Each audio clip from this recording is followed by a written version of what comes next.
सभी साथियों को मेरा नमस्कार। आई होप आप सभी लोग बेहतरीन होंगे और उम्दा तरीके से अपनी प्रिपरेशन कर रहे होंगे। आज हम इस वीडियो में UP board class 12th pros में जो आपका सेकंड चैप्टर है लॉस्ट स्प्रिंग, इस चैप्टर के हम सभी शॉर्ट एवं लॉन्ग क्वेश्चंस का आपको सॉल्यूशन प्रोवाइड कराने जा रहे हैं, बहुत ही आसान और सीमित शब्दों में। और साथियों, इस चैप्टर से बोर्ड एग्ज़ाम 2022 और 23 में जो भी शॉर्ट एवं लॉन्ग क्वेश्चंस आपसे पूछे हैं उन सभी को भी मैंने इस वीडियो में इंक्लूड किया है। तो बिना समय वेस्ट किए हुए देखते हैं जो आपका पहला क्वेश्चन है, और वह क्वेश्चन है साथियों, why did Anees Jung ask Saheb about the school. Anees Jung ने साहेब से स्कूल के बारे में क्यों पूछा। What was its impact on Saheb, और साहेब पर इसका क्या प्रभाव पड़ा। पहले आपको क्वेश्चन से ही बनाने का प्रयास करना है, वही आपका हट जाएगा। अब देखें, हेल्पिंग वर्ब और मेन वर्ब के बीच में जो लिखा है यह सब्जेक्ट है। तो सबसे पहले आप सब्जेक्ट लिखेंगे अनीस जंग। अब डेड आपका हट जाएगा साथियों, तो आस्क का सेकंड फॉर्म हो जाएगा आस्क्ड। अब क्वेश्चन से ही लिखते हैं Saheb about the school. Anees Jung asked Saheb about the school. अब वहीं से क्वेश्चन पूछा है तो आप कनेक्टर लगाएंगे बिकॉज, क्योंकि सी वांटेड टू नो, वह जानना चाहती थी, हिज इंटेंशन, उसके इरादे को, रिगार्डिंग स्टडीज, पढ़ाई को लेकर। अनीस जंग ने साहिब से स्कूल के बारे में पूछा क्योंकि वह पढ़ाई को लेकर उसके इरादे को जानना चाहती थी। अब यहाँ से वॉट आपका हट जाएगा, सब्जेक्ट आप लिखेंगे इट्स इम्पैक्ट ऑन साहेब। अब जो आपको लिंकिंग वर्ब दिया है ये लिख देंगे वॉज, इसका प्रभाव साहेब पर पड़ा था। दैट कि वॉट से पूछे तो आपको दैट से जोड़ना है, ठीक है। दैट कि ही इमीडिएटली गॉट रेडी, कि वह तुरंत ही तैयार हो गया था। To join the school, school को ज्वाइन करने के लिए। दो भले ही द ऑथर ऑफर्ड, लेखिका ने प्रस्ताव रखा था, हिम, उसे, नॉन सीरियसली, हंसी मजाक में। दो the author offered him non seriously, भले ही लेखिका ने उसे हंसी मजाक में प्रस्ताव रखा था। तो बहुत आसान तरीके से आप इसका आंसर लिख सकते हैं। आप चाहें तो एक स्क्रीनशॉट लें और देखते हैं नेक्स्ट क्वेश्चन, और यह अच्छा क्वेश्चन है साथियों। Why did Saheb and other rag pickers not bear chappals. Saheb और अन्य कबाड़ एकत्रित करने वाले चप्पल क्यों नहीं पहनते हैं। What excuse did they gave for it, और उन्होंने इसके लिए क्या कारण दिया। तो सबसे पहले आप क्वेश्चन से ही बनाएंगे। सबसे पहले वही तो हटी जाएगा। अब साथियों डिड के साथ नॉट आया है तो आप इसे नेगेटिव में रख लेंगे। तो कैसे बनाएंगे, सब्जेक्ट हो जाएगा आपका साहेब एंड अदर रैग पीकर्स। तो साहेब एंड अदर रैग पीकर्स, अब डिड के साथ नॉट आया है तो आप लिख देंगे did not wear chappals, Saheb और अन्य कबाड़ एकत्रित करने वाले चप्पल नहीं पहनते थे। फिर भाई से पूछा है तो आप लिख देंगे बिकॉज, क्योंकि इट वॉज देयर ट्रेडिशन, क्योंकि यह उनकी परंपरा थी। टू वंडर, यानी कि भटकने की, ये रहेगा, ठीक है साथियों। बेयर फुट, यानी कि नंगे पैर। Because it was their tradition to wander bare foot, क्योंकि नंगे पैर रहने की उनकी परंपरा थी। But according to the author, लेकिन लेखिका के अनुसार, but according to the author, लेकिन लेखिका के अनुसार, इट वॉज एन एक्यूज, यह एक बहाना था। टू कॉन्सियल, छिपाने का, देयर पॉवर्टी, अपनी गरीबी को। लेकिन लेखिका के अनुसार यह अपनी गरीबी को छिपाने का एक बहाना था। अब आपसे पूछा है कि उन्होंने क्या बहाना दिया, तो आप लिखेंगे दे गेव एन एक्यूज, उन्होंने एक बहाना दिया, फॉर इट, इसके लिए, दैट देयर मदर, कि उनकी माँ, did not give the chappals to them, कि उनकी माँ उन्हें चप्पल नहीं देती हैं, फ्रॉम द सेल्फ, यानी कि ताड़ या अटारी से। गिव के बाद द चप्पल्स लिख लेना साथियों, ठीक है। आइए देखते हैं नेक्स्ट क्वेश्चन। अगला क्वेश्चन है, अच्छा क्वेश्चन है ये भी। How many rag pickers used to live in Seemapuri Delhi. Seemapuri Delhi में कितने कबाड़ एकत्रित करने वाले रहते थे। How did they settle there, और वे वहाँ कैसे बस गए। तो आप पहले क्वेश्चन से ही लिखेंगे, इन सीमापुरी दिल्ली यानी सीमापुरी दिल्ली में। अब यहाँ संख्या पूछी है तो संख्या आप लिख देंगे मोर देन 10,000। अब क्वेश्चन से ही लिख दें rag pickers used to live. Seemapuri Delhi में 10,000 से भी अधिक कबाड़ एकत्रित करने वाले रहते थे। अब यह कैसे बसे, तो यहाँ आप लिखेंगे they have lived there for more than 30 years. वे यहाँ 30 वर्षों से भी अधिक समय से रह चुके थे। एज, क्योंकि दे आर द स्क्वैटर्स, क्योंकि वे शरणार्थी थे। हु बिलोंग्ड टू ढाका इन बांग्लादेश, जो ढाका बांग्लादेश से संबंधित थे। देयर होम्स एंड फील्ड्स, उनके घर और खेत वर रुइंड, नष्ट हो गए थे। इन द स्टॉर्म, यानी कि तूफानों में। Their homes and fields were ruined in the storms, उनके घर और मैदान या खेत तूफानों में नष्ट हो गए थे। सो दे केम हियर, इसीलिए वे यहाँ आए। एंड सेटल्ड इन सीमापुरी, और सीमापुरी में बस गए। अच्छा क्वेश्चन है साथियों ये। आइए देखते हैं नेक्स्ट क्वेश्चन। अगला क्वेश्चन है आपका, what was the meaning of garbage for children. बच्चों के लिए कूड़े के ढेर का क्या अर्थ था। What did they find in it, और वे इसमें क्या पाते थे। तो पहले आप क्वेश्चन से ही लिखेंगे the meaning of the garbage for the children. अब सब्जेक्ट आपका मीनिंग है, सिंगुलर है, तो आप लिख देंगे वॉच, जो आपको दिया ही है। यानी कि बच्चों के लिए कूड़े के ढेर का अर्थ था वॉच रैप्ड इन वंडर, यानी कि आश्चर्य में लिपटा हुआ या आश्चर्य में ढका हुआ। अब पूछा है वे इसमें क्या पाते थे, तो आप लिखेंगे दे फाउंड अ रुपी, वे 1 रुपया पाते थे। इवन अ 10 रुपी नोट, यहाँ तक कि एक 10 रुपये का नोट भी पाते थे। And sometimes a silver coin also in the garbage, और कभी कभी तो वे उस गार्बेज में एक चांदी का सिक्का भी पाते थे। देयरफॉर, इसीलिए they did not stop their scrounging in hope of finding more, इसीलिए वे और अधिक पाने की उम्मीद में अपनी तलाश को बंद नहीं करते थे। तो एज की जगह पर देयर रहेगा साथियों, ठीक है। आप चाहें तो स्क्रीनशॉट ले सकते हैं। अगला क्वेश्चन है आपका, why did Saheb join the job at milk booth. Saheb ने मिल्क भूत की जो जॉब थी उसे क्यों ज्वाइन किया। What was he paid for his service, उसे उसकी सेवा के लिए क्या अदा किया जाता था। अच्छा क्वेश्चन है ये, तो आप आंसर लिखेंगे क्वेश्चन से ही पहले। व्हाई डिड हटा देंगे, साहेब जॉइन का सेकंड फॉर्म हो जाएगा joined. Saheb joined the job at the milk booth, अब क्यों ज्वाइन किया था, बिकॉज ऑफ, के कारण, हिज पॉवर्टी, अपनी गरीबी। Saheb joined the job at the milk booth because of his poverty, Saheb ने अपनी गरीबी के कारण जो मिल्क भूत थी उस पर जॉब ज्वाइन किया। अब आपसे पूछा है कि उसे वहाँ क्या मिलता था, तो आप लिखेंगे ही वॉज पेड, उसे अदा किया जाता था 800 रुपीज़, 800 रुपये, एंड ऑल हिज मील्स, और उसका पूरा भोजन, फॉर हिज सर्विस, उसकी सेवा के लिए। But he had to work harder, लेकिन उसे कठिन कार्य करना होता था। एंड बाउंडेडली, और सीमा में रहकर।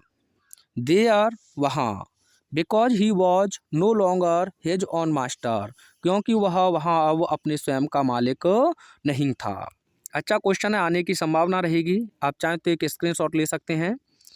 अगला क्वेश्चन है आपका, हु वॉज मुकेश, मुकेश कौन था। And what was his ambition, और उसकी महत्वाकांक्षा क्या थी। तो आप इसका आंसर लिखेंगे, हु की जगह पर आंसर लिखना होता है, तो यहाँ आपको पहले से ही नाउन फॉर्म में सब्जेक्ट दिया है, तो आप इसी से स्टार्ट करेंगे। Mukesh was the son of a poor Bengal maker, Mukesh एक गरीब चूड़ी बनाने वाले का पुत्र था। Mukesh was the son of a poor bangle maker. Mukesh एक गरीब चूड़ी बनाने वाले का पुत्र था। ही बिलोंग्ड टू फिरोजाबाद। वह फिरोजाबाद से संबंधित था। अब आपसे पूछा है कि उसकी महत्वाकांक्षा क्या थी, तो आप लिखेंगे हिज एम्बिशन, उसकी महत्वाकांक्षा boy to become a motor mechanic, एक मोटर मैकेनिक बनने की थी। उसकी महत्वाकांक्षा एक मोटर मैकेनिक बनने की थी। आप चाहें तो स्क्रीनशॉट ले सकते हैं। आइए देखते हैं नेक्स्ट क्वेश्चन। नेक्स्ट क्वेश्चन है why did Mukesh volunteer to take the narrator home, यानी मुकेश ने कहानीकारक को या कहानीकार को अपने घर ले जाने के लिए क्यों पेशकश की। Who were there in the home, और घर में कौन कौन थे। तो आप पहले क्वेश्चन से ही लिखेंगे। व्हाई डिड आपका हट जाएगा, सबसे पहले आप लिखेंगे सब्जेक्ट मुकेश, वॉलंटियर का सेकंड फॉर्म हो जाएगा वॉलंटियर्ड, यानी कि मुकेश ने पेशकश की। और क्वेश्चन से लिखते हैं to take the narrator to his home, यानी कि उस कहानीकार को अपने घर ले जाने के लिए। वहीं से पूछा है तो जोड़ देंगे बिकॉज, क्योंकि his house was being revolt, क्योंकि उसका घर का पुनः नवीनीकरण किया जा रहा था। His house was being revolt, क्योंकि उसका घर पुनः नवीनीकरण किया जा रहा था। एंड, और he wanted to show it to her, और मुकेश अनीस जंग को अपने घर को दिखाना चाहता था। अब आपसे पूछा है कि घर में कौन कौन थे, तो आप लिखेंगे इन द होम, घर में देयर वर मैनी मेंबर्स, बहुत से लोग सदस्य थे। देयर वर मैनी मेंबर्स, बहुत से सदस्य थे। एज, जैसे मुकेश एल्डर ब्रदर, मुकेश का बड़ा भाई। अब साथियों मैंने एपेस्ट्रॉफी लगाया है, एस नहीं लगाया है, क्योंकि आप जानते हैं जब हिसिंग साउंड होता है तो वहाँ एपेस्ट्रॉफी एस का प्रयोग नहीं करते हैं, जैसे मुकेश, ठीक है। तो इस सेंस में हम एपेस्ट्रॉफी एस का प्रयोग करते हैं, एस का प्रयोग नहीं करते हैं। तो एज मुकेश एल्डर ब्रदर, जैसे मुकेश का बड़ा भाई। हिज ब्रदर्स वाइफ, और उसके भाई की पत्नी। मुकेश फादर, मुकेश के पिता। ग्रैंड मदर, मुकेश की दादी माँ। एंड फ्यू एनिमल्स, और कुछ जानवर। तो आप चाहें तो एक स्क्रीनशॉट ले सकते हैं। अगला क्वेश्चन है आपका इट इज हिज कर्म, यह उसका कर्म है। हिज डेस्टिनी, उसका भाग्य है। Who said this and why, यह किसने कहा और क्यों। तो साथियों डेस्टिनी का सिनोनिम्स 2023 316 AB क्वेश्चन पेपर में पूछा है। बताएंगे मुझे क्या होगा, क्या फॉर्चून लिख सकते हैं आप, बताइए। तो आप हु की जगह पर आंसर लिखेंगे Mukesh grand mother said, Mukesh की दादी माँ ने कहा।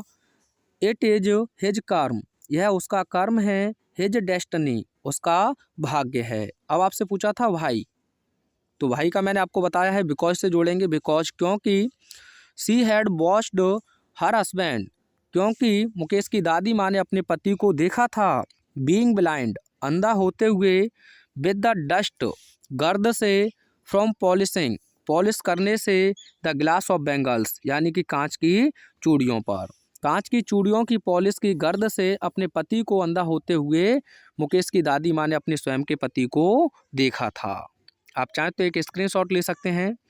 और अगला क्वेश्चन है what does the bangle symbolise, चूड़ी किसका प्रतीक है। व्हाट इज द रोल, क्या भूमिका है। ऑफ बैंगल मेकर्स, चूड़ी बनाने वालों की। ऑफ फिरोजाबाद, फिरोजाबाद के चूड़ी बनाने वालों की क्या भूमिका है। तो आप इसका आंसर लिखेंगे द बैंगल्स सिम्बोलाइज, चूड़ियाँ प्रतीक हैं। एन इंडियन वुमेन्स सुहाग, एक भारतीय नारी के सुहाग की। द बैंगल्स सिम्बोलाइज, यानी कि चूड़ियाँ प्रतीक हैं। एन इंडियन वुमेन्स सुहाग, एक भारतीय महिला के सुहाग की। अब आपसे पूछा है कि फिरोजाबाद के चूड़ी बनाने वालों की क्या भूमिका है, तो आप पहले क्वेश्चन से ही सेट करेंगे the role of bangle makers of Firozabad, इतना क्वेश्चन से ही लिखा आपने। फिरोजाबाद के चूड़ी बनाने वालों की भूमिका। इज दैट, यह है। दैट से जोड़ेंगे व्हाट से पूछा जाए तो कि दे हैव स्पेंट, वे व्यतीत कर चुके हैं। जनरेशंस, पीढ़ियों को फॉर मेकिंग बनाने में कलरफुल बैंगल्स यानी कि रंग बिरंगी चूड़ियाँ फॉर ऑल द वुमेन सभी महिलाओं के लिए इन द कंट्री देश में। आप चाहें तो इसका भी एक स्क्रीनशॉट ले सकते हैं। और अगला क्वेश्चन है why could the bangle makers not organise themselves into a cooperative. चूड़ी बनाने वाले अपने आप को एक सहकारी समिति में क्यों नहीं गठित कर सकते। वॉट डू दे फेस वे उन्हें क्या सामना करना है। इफ़ दे डू सो यदि वे ऐसा करते हैं। तो आइए आप इसका आंसर लिखेंगे, क्वेश्चन से ही बनाएंगे। पहले तो सब्जेक्ट हो जाएगा द बैंगल्स, ये तो गलत है, थोड़ा सा आगे देखते हैं, ये रहा साथियों। तो आप लिखेंगे क्वेश्चन से ही पहले द बैंगल मेकर्स, अब कुड नॉट दिया है तो लिख देंगे could not organise themselves into a cooperative. इतना आपने क्वेश्चन से ही लिखा। चूड़ी बनाने वाले अपने आप को एक सहकारी समिति में गठित नहीं कर सकते। और वहीं से पूछा है तो आप लिखेंगे बिकॉज क्योंकि they had fallen into the vicious circle of middle man, क्योंकि वे जो मिडिल मैन हैं उनके कुचक्र में फंस चुके हैं। अब आपसे पूछा था कि यदि वे ऐसा करेंगे तो किस चीज़ का सामना करना पड़ेगा। तो आप लिखेंगे इफ़ दे डू सो यदि वे ऐसा करते हैं दे वुड बी होल्डेड उन्हें घसीटा जाएगा अप बाय द पुलिस यानी पुलिस के द्वारा बीटन पीटा जाएगा and dragged into jail for doing something illegal और कुछ गैर कानूनी करने के लिए उन्हें जेल में धकेल दिया जाएगा या डाल दिया जाएगा। आप चाहें तो इसका भी एक स्क्रीनशॉट ले सकते हैं। मुझे बताइए इलीगल का एंटोनियम्स क्या होगा। देखें कितना आप पढ़ रहे हैं अच्छे से। अगला क्वेश्चन है व्हाट वाज द हैजार्ड्स, क्या हानि है ऑफ वर्किंग कार्य करने की इन द ग्लास बेंगल इंडस्ट्री, यानी कि जो ग्लास बेंगल इंडस्ट्री है। तो 2023 में ये पूछा गया है आपका। तो ये सभी क्वेश्चन नए हैं।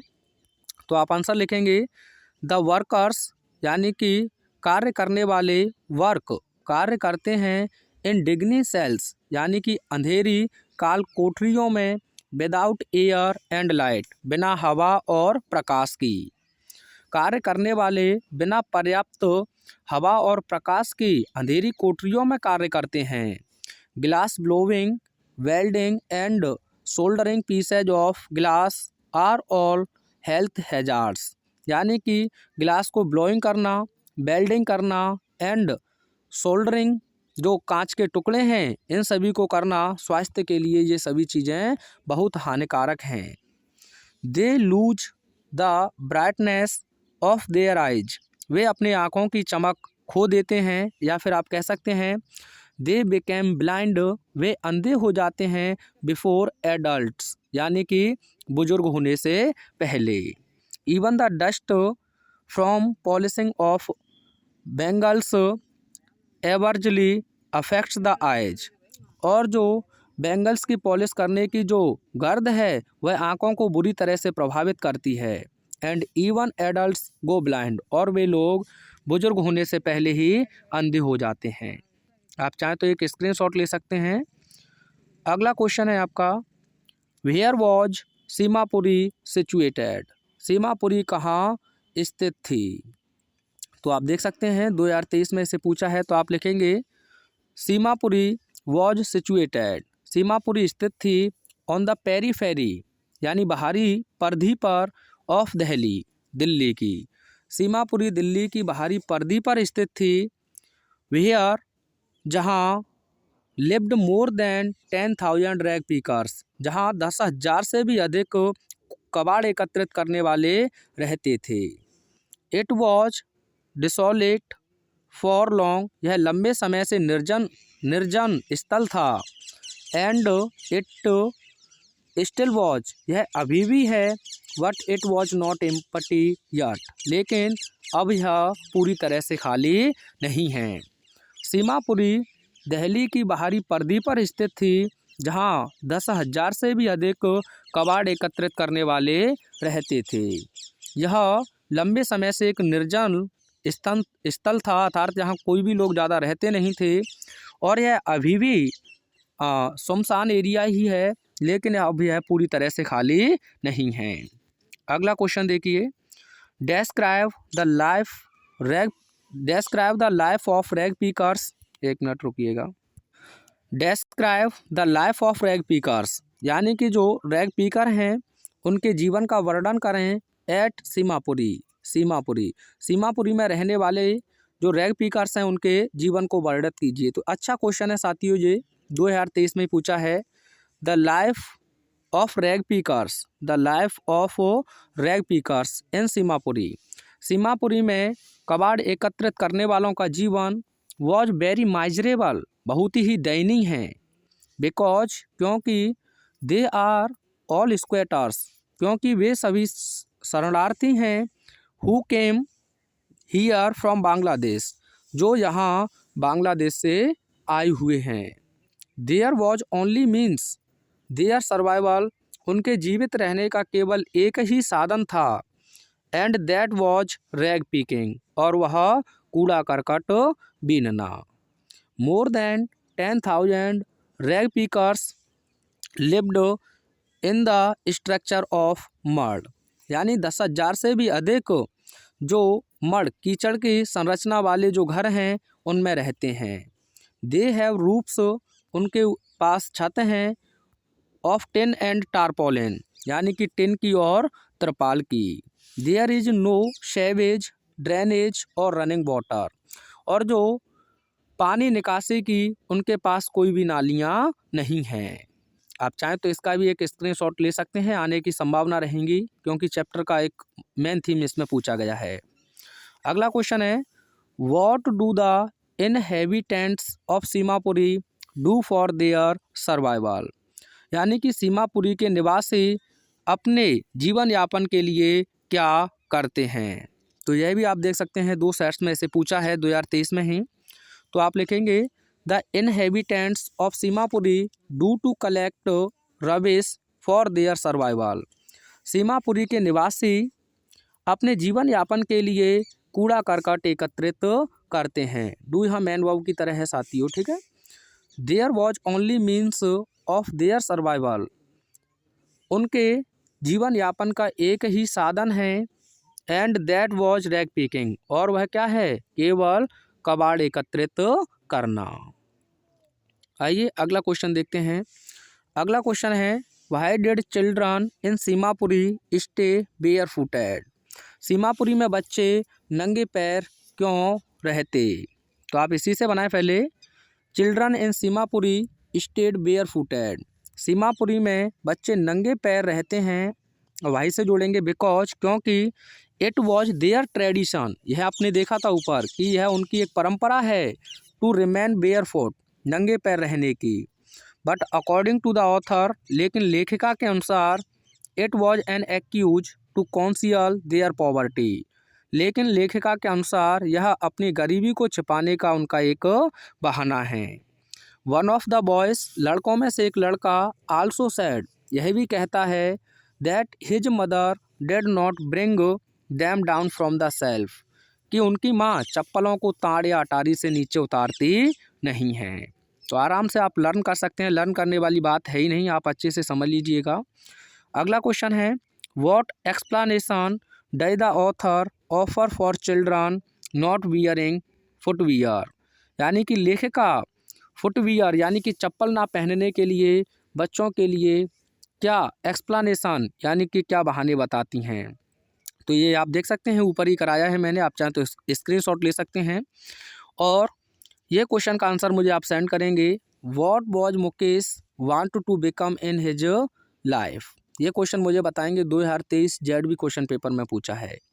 आइए अब देखते हैं लॉन्ग क्वेश्चंस। पहला क्वेश्चन है, हु वॉज साहेब, साहेब कौन था। What was the plight that compelled him to wander in the streets of Delhi for rag picking, Saheb कौन था, वह क्या स्थिति थी जो उसको दिल्ली की गलियों में कूड़ा बीनने के लिए भटकने को मजबूर करती थी। एक अच्छा क्वेश्चन है, आने की संभावना रहेगी। तो आप लिखेंगे, Saheb was a rag picker, Saheb एक कबाड़ एकत्रित करने वाला था। He used to live in Dhaka Bangladesh, वह बांग्लादेश ढाका में रहा करता था। But his house and green fields were destroyed in storms, in the storms, यानी कि लेकिन उसके घर और जो उसका खेत था वह तूफानों में नष्ट हो गए। So he had to leave his house and fields, इसीलिए उसे अपने घर और अपने मैदानों को छोड़ना पड़ा। His home was not even his distant memory, उसका घर अब उसकी दूर तक स्मृति में भी नहीं है। ही वॉज वेरी पुअर, या आप चाहें तो इसे थोड़ा सा मैं अच्छा करूँगा आपके लिए। He was so poor, he was so poor, वह इतना गरीब था, that he could not go to school, यह भी लिख लीजिए। ही वॉज सो पुअर, वह इतना गरीब था, दैट कि he could not go to school, कि वह विद्यालय नहीं जा सकता था। सो ही लेफ्ट ढाका, इसीलिए उसने ढाका को छोड़ दिया। And came to Seemapuri Delhi for his livelihood, इसीलिए वह अपनी जीवन यापन के लिए सीमापुरी दिल्ली में आ गया। And he became a rag picker, और एक कबाड़ एकत्रित करने वाला बन गया। His parents were depend on rag picking only for their livelihood, और उसके माता पिता अपने जीवन यापन के लिए केवल कूड़ा करकट पर ही निर्भर हैं। And unable to bear any other expense except foodings, और वे भोजन के अलावा अन्य किसी महंगी चीज़ को सहन करने में असमर्थ हैं। इन टोटल देयर पॉवर्टी, संपूर्ण रूप से उनकी जो गरीबी है, बॉय द प्लाइट, वह स्थिति थी, दैट कंपेल साहेब, जिसने साहेब को कंपेल्ड ही लिखना, कंपेल्ड मजबूर किया, एंड अदर्स और अन्य लोगों को लाइक हिम, उसकी तरह, to wander in the streets of Delhi for rag picking, यानी कि दिल्ली की गलियों में कूड़ा करकट बीनने के लिए।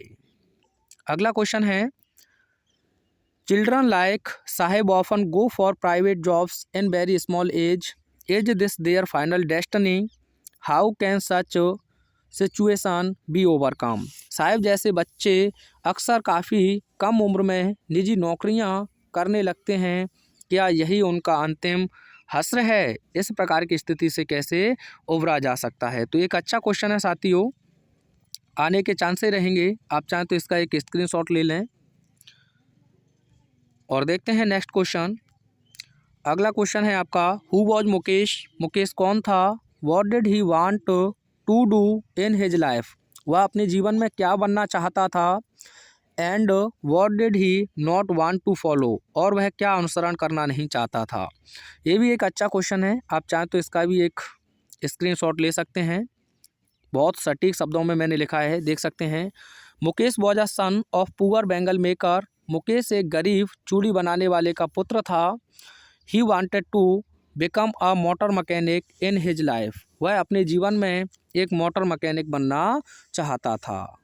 ही लिव्ड इन फिरोजाबाद, वह फिरोजाबाद में रहता था, which is famous for bangles, और फिरोजाबाद चूड़ियों के लिए प्रसिद्ध था। Every other family in Firozabad, परिवार में प्रत्येक दूसरा परिवार, वॉज एंगेज्ड, व्यस्त था या लगा हुआ था, इन मेकिंग बैंगल्स, चूड़ी बनाने में। It is the centre of glass India's glass blowing industry, यानी कि यह कांच को आकार प्रदान करने वाला भारत का सबसे बड़ा उद्योग केंद्र है। Where families have spent their generations working around furnaces welding glass and making bangles, जहाँ परिवारें अपनी पीढ़ियों को भट्टियों के इर्द गिर्द कार्य करते हुए और चूड़ियाँ बनाते हुए व्यतीत कर चुके हैं। They had seen nothing but bangles, उन्होंने चूड़ियों के सिवाय कुछ नहीं देखा है। Mukesh did not want to become a bangle maker, Mukesh एक चूड़ी बनने वाला या बनाने वाला नहीं बन सकता है। Mukesh did not want, Mukesh नहीं चाहता था, टू बिकम बनना, अ बैंगल मेकर एक चूड़ी बनाने वाला, like his father and forefathers, यानी अपने पिता और अपने पूर्वजों की तरह। He wanted to be his own master, वह अपने स्वयं का मालिक बनना चाहता था। आइए अगला क्वेश्चन है आपका, अच्छा क्वेश्चन है ये भी। Mention the hazards of working in the glass bangles industry. कांच की चूड़ियों के उद्योग में काम करने के खतरे बताइए। तो ये आप देख सकते हैं, इसका आंसर बहुत ही आसान शब्दों में लिखा हुआ है। आप देख सकते हैं, working in the glass bangles industry is hazardous to health. कांच की चूड़ियों के कारखाने में काम करना स्वास्थ्य के लिए हानिकारक है। Adults as well as children work in unhygienic conditions. यानी बड़े और साथ ही साथ बच्चे सभी अस्वस्थ स्थितियों में काम करते हैं। They work in very dim light. वे बहुत ही कम प्रकाश में कार्य करते हैं। एज अ रिजल्ट, परिणाम स्वरूप, they lose their eyesight. वे अपने आँखों के प्रकाश को खो देते हैं। बाय द टाइम, उस समय तक, दे बिकम एडल्ट्स, यानी कि बुजुर्ग होने से पहले। दे हैड टू वर्क, या हैव टू लिख लेना, दे हैव टू वर्क, उन्हें कार्य करना होता है। ऑन द फर्नेसेज, यानी कि भट्टियों पर। विद हाई टेम्परेचर, यानी कि ऊंचे तापमान पर। इन डार्क सेल्स, और अंधेरी कोठरियों में। Without enough air and light, बिना पर्याप्त प्रकाश और हवा के। They have to grind glass, उन्हें कांच को पीसना होता है। एंड सो, और इसीलिए, inhale the fine glass particles, और इसीलिए वे छोटे छोटे जो कांच के टुकड़े हैं उन्हें इनहेल करते हैं, अर्थात सांस के द्वारा अंदर ले लेते हैं। The author meets a child named Mukesh. जो लेखिका हैं वह मुकेश नामक एक बच्चे से मिलती हैं। Who works in a glass bangle industry, जो ग्लास बैंगल इंडस्ट्री है उसमें कार्य करता है। His grandfather became blind with the dust from polishing glass. और जो उसके दादा हैं वह भी जो पॉलिश है कांच की, और उसकी जो गर्द होती है उससे अंधे हो गए थे। आप चाहें तो इसका एक स्क्रीनशॉट ले सकते हैं साथियों। और देखते हैं next question. How is Mukesh different from the other bangle makers of Firozabad. Mukesh Firozabad के अन्य चूड़ी बनाने वालों से कैसे भिन्न हैं। तो आप इसका आंसर लिखेंगे बहुत ही आसान शब्दों में। अच्छा क्वेश्चन है ये भी।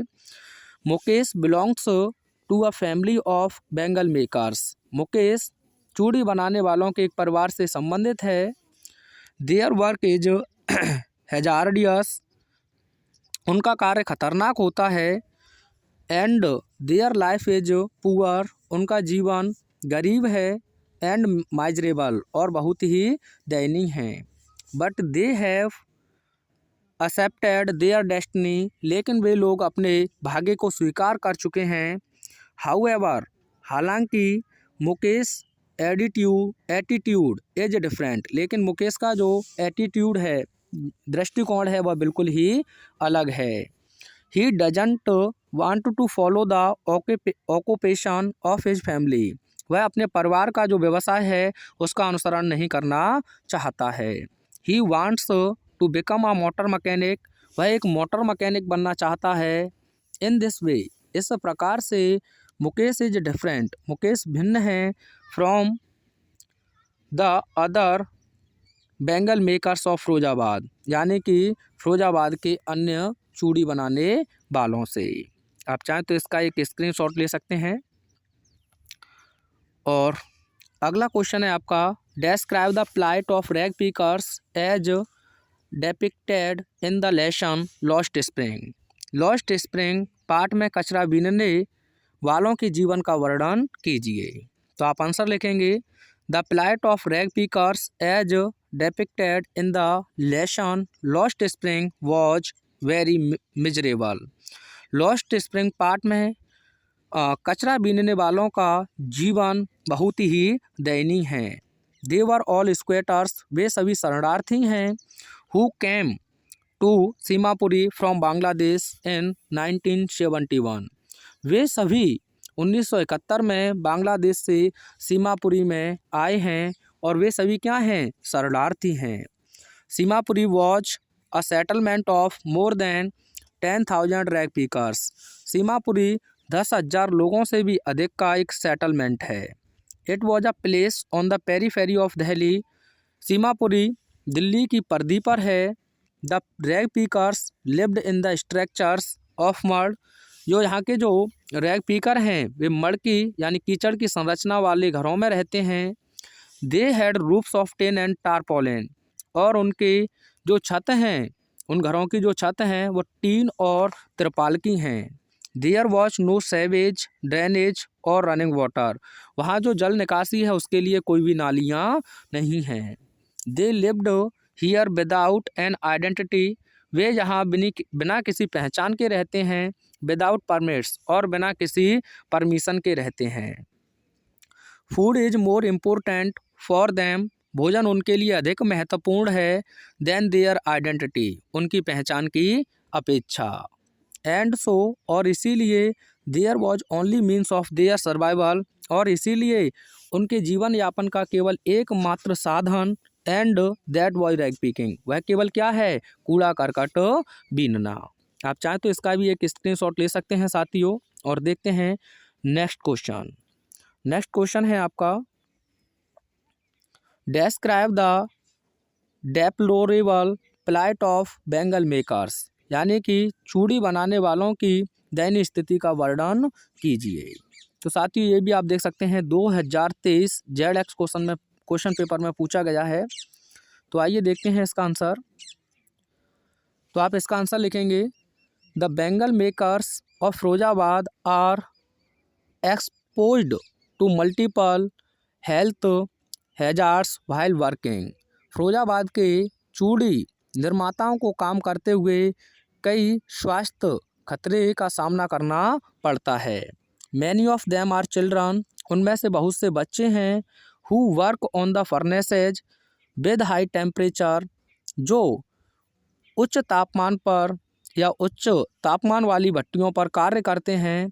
एंड इन डार्क सेल्स और अंधेरी कोठरियों में कार्य करते हैं। Without enough air and light, यानी कि बिना पर्याप्त हवा और प्रकाश के। एज अ रिजल्ट और परिणाम स्वरूप they lose their eyesight before the adults. और वे बुजुर्ग होने से पहले ही अपनी आँखों की ज्योति को खो देते हैं। पैराग्राफ चेंज करके लिखेंगे, they are not able to organise themselves into a cooperative due to the fear of the police and the lack of leadership among themselves.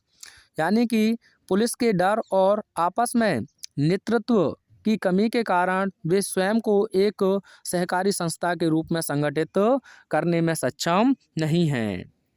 They live in sticking lanes choked with garbage, having homes with crumbling walls, wobbling doors, no windows, overcrowded with the families of humans and animals coexisting in a primeval state। अब ये बताते हैं यहाँ कि वे कूड़ा कचरे से भरी गलियों में रहते हैं। उनके घर ढहती हुई दीवारों के, डगमगाते हुए दरवाज़ों के, बिना खिड़कियों वाले हैं। आदिम अवस्था में मनुष्य और जानवरों के परिवार से भरे हुए हैं। अर्थात जिस प्रकार से आदिम समय में जानवर और पुरुष एक साथ रहते थे, ये लोग भी उसी प्रकार से रहते हैं।